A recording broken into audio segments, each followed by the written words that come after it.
समय पहले की बात है। एक गांव में गणेश अपनी पत्नी माया के साथ रहता था।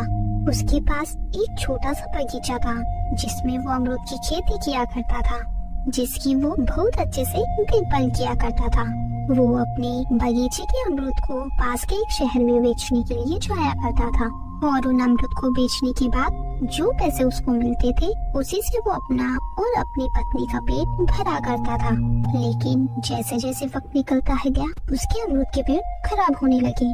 पेड़ों पर लगे सभी अमरूद पर काले निशान पड़ने लगे, जिससे उसके अमरूद को कोई नहीं खरीदता था। जब भी वो किसी फल वाले व्यापारी के पास जाता तो कोई भी व्यापारी उसके फल नहीं खरीदता। ए भाई, तुम इतने सड़े हुए अमरूद कहाँ से लेकर आए हो? मैं तो क्या पूरे मार्केट में कोई भी तुम्हारे ये अमरूद नहीं लेगा। अरे अरे भैया, आप गलत सोच रहे हो। मेरे बगीचे के अमरूद बहुत ही मीठे हैं। आप एक बार इन्हें खाकर तो देखिए। अरे तुम्हारे अमरूद कितने गंदे हैं, कौन खरीदेगा इन अमरूदों को? और जब ये अमरूद दिखने में ही इतने गंदे हैं तो खाने में तो कितने खराब होंगे। नहीं चाहिए ये अमरूद, तुम्हें कहीं और जाकर बेचना होगा ये सड़े हुए अमरूद। फिर गणेश शहर के सभी व्यापारी के पास जाता है और उन्हें अपने अमरूद बेचने की कोशिश करता है, लेकिन कोई भी व्यापारी उसके अमरूद खरीदने को तैयार नहीं था। कभी व्यापारी यही कहते हैं कि तुम्हारे अमरूद बहुत खराब है, इन्हें कोई नहीं खरीदेगा। सभी व्यापारियों की ये बातें सुनने के बाद गणेश बेचारा दुखी होकर अपने घर लौट आता है और अब तो ये हर रोज होने लगा। वो बेचारा रोज रोज अमरूद बेचने शहर जाता, लेकिन कोई भी व्यापारी उसके अमरूद नहीं लेता। उस बेचारे के अमरूद अब ऐसे ही बड़े बड़े सड़ने लगे, जिनको देखकर गणेश को बहुत दुख होने लगा और अब तो धीरे धीरे उसकी सारी जमा पूंजी भी खत्म होने लगी थी और वो बहुत ही गरीब होने लगा। अपनी रोजमर्रा की जिंदगी जीने के लिए भी उसने कई लोगों से पैसे मांग मांग कर बहुत कर्जा कर लिया था और कुछ ही दिनों बाद कर्जदारों ने उसके घर का सामान भी ले जाना शुरू कर दिया था ताकि वो कर्ज की रकम को वसूल कर सके। उन सभी कर्जदारों में से एक कर्जदार था ठाकुरदार, और ठाकुरदार के पास एक बहुत बड़ा फलों का बगीचा था। ठाकुर बहुत ही लालची आदमी था। उसके बगीचे के फल अच्छे होने की वजह से सारे व्यापारी उसी से फल खरीदते थे। इसी बात का फायदा उठाकर ठाकुर व्यापारी को ऊंचे दामों में अपने फल बेचा करता था और ठाकुर कभी भी किसी को अपने से ऊपर नहीं देखना चाहता था। और अब वो गणेश की ऐसी हालत देखकर मन ही मन बहुत खुश होता है।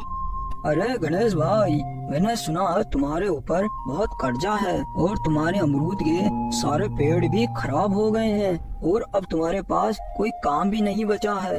अगर तुम काम करना चाहो तो तुम मेरे यहाँ बेलदारी का काम कर सकते हो, वरना अगर तुम चाहो तो रोड पर भीख भी मांग सकते हो। ठाकुर की ये बात सुनकर गणेश को बहुत गुस्सा आ जाता है। सुन ले मेरी बात ठाकुर, तुझे तेरे पैसों पर बहुत घमंड है ना। एक दिन तेरा ये घमंड मैं चूर कर दूंगा। देख लेना, एक दिन मैं तुझसे ज्यादा अमीर बनकर दिखाऊंगा। और सुन ले, तेरे यहाँ काम करने से अच्छा मैं भीख ही मांग लूंगा। फिर गणेश की ये बात सुनकर ठाकुर को बहुत गुस्सा आया। ए पागल आदमी, मैं तो तेरा भला सोच रहा था, लेकिन कोई बात नहीं, गधा गधा ही होता है, तू नहीं समझेगा। और मैं भी देखता हूँ तू मुझसे ज्यादा अमीर कैसे बनता है। और अब एक बात और, तेरे पास मेरा कर्ज चुकाने के लिए केवल 25 दिन है। अगर तूने 25 दिन में मेरा कर्ज नहीं चुकाया तो मैं तेरे घर पर कब्जा कर लूंगा। ध्यान रखना अब तू मेरी बात का, केवल तेरे पास 25 दिन है। अब इतना बोलकर ठाकुर वहाँ से गुस्से में चला जाता है। गणेश भी दुखी होकर अपने घर चला जाता है। माया, अब मुझे कुछ समझ नहीं आ रहा, अपन अपना कर्जा कैसे उतारेंगे।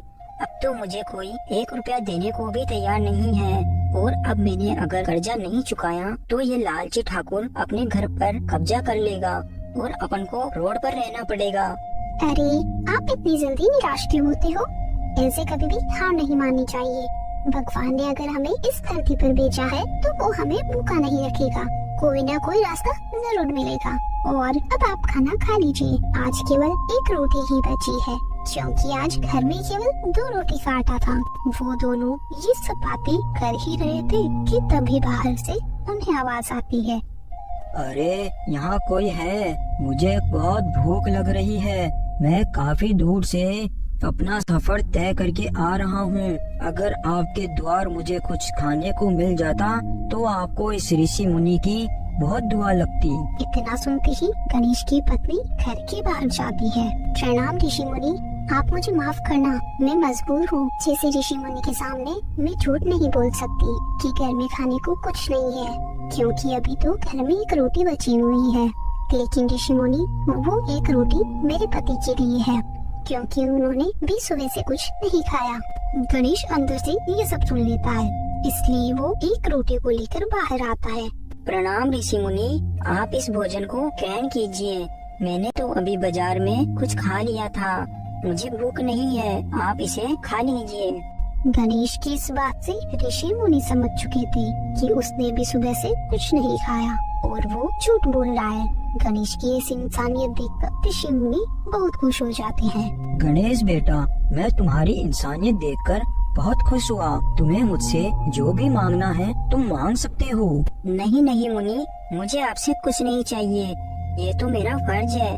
आप बस मुझे इतना सा आशीर्वाद दे दीजिए कि मेरा सारा कर्जा उतर जाए और मेरी सारी गरीबी दूर हो जाए। गणेश की ऐसी बातें सुनकर ऋषि मुनि ने अपनी शक्तियों से एक पानी का लोटा प्रकट किया। बेटा, ये कोई साधारण पानी नहीं है। तुम इस पानी को जिस भी पौधे में डालोगे वो पौधा अमर हो जाएगा। उस पेड़ के फल कभी खराब नहीं होंगे। ऐसा बोलकर ऋषि मुनि गणेश को लोटा देकर वहाँ से चले जाते हैं। क्या सच में ऐसा हो सकता है? फिर गणेश उस लोटे को लेकर अपने बगीचे में जाता है और अपने सभी अमरूद को पेड़ों पर उसका पानी डाल देता है और अपने घर आ जाता है। फिर अगले दिन सुबह जब गणेश अपनी बगीचे में जाकर देखा तो उसके सारे अमरूद के पेड़ों पर अलग ही चमकदार अमरूद लगे थे। तो वो एक अमरूद को तोड़कर हाथ में लेता है, तभी वो अमरूद एक सोने का अमरूद बन जाता है। यह देखकर गणेश बहुत खुश हो जाता है और उस अमरूद को लेकर शहर के एक सुनार के पास जाता है। सुनार उस अमरूद की जांच करके गणेश को अमरूद के बदले काफी सारे पैसे दे देता है। तो गणेश पैसों को लेकर सबसे पहले ठाकुर के यहाँ जाकर उसके कर्ज के पैसे लौटा देता है। ठाकुर गणेश के पास इतने पैसे देखकर सोच में पड़ जाता है। गणेश के पास इतना सारा पैसा कहाँ से आया? कल तक तो ये काम के लिए इधर उधर भटक रहा था, लेकिन छोड़ो, मुझे क्या करना है, मुझे तो मेरा कर्ज के सारे पैसे मिल गए। फिर ऐसे ही गणेश धीरे धीरे सोने के अमरूद को बेचकर बहुत ही अमीर बन जाता है। गणेश को इस तरह अमीर बनते हुए ठाकुर हैरानी में पड़ जाता है। कल तक तो ये गणेश रोड पर भीख मांग रहा था, लेकिन आज पता नहीं इसके पास इतना पैसा कहाँ से आ गया। लगता है इसके हाथ कोई खजाना लग गया है, मुझे इस बारे में पता करना होगा। फिर रात में ठाकुर गणेश के बगीचे में जाता है और उसके बगीचे में हरे भरे अमरूद देखकर खुद से बोलता है, लगता है इसके अमरूद सोने के हैं, इसीलिए ये रोज रोज शहर के सुनार के पास जाया करता था। फिर ठाकुर जैसे ही अमरूद तोड़कर हाथ में लेता है तो वो अमरूद काला पड़ जाता है, क्योंकि वो अमरूद किसी भी लालची व्यक्ति के हाथ में जाते ही काला पड़ जाया करते थे। उन अमरूद को केवल वही व्यक्ति तोड़ सकता था जिसके मन में कोई लालच ना हो। दोस्तों, हमें इस कहानी से यही सीख मिलती है, हमें कभी किसी चीज का लालच नहीं करना चाहिए और कभी किसी के लिए बुरा नहीं सोचना चाहिए।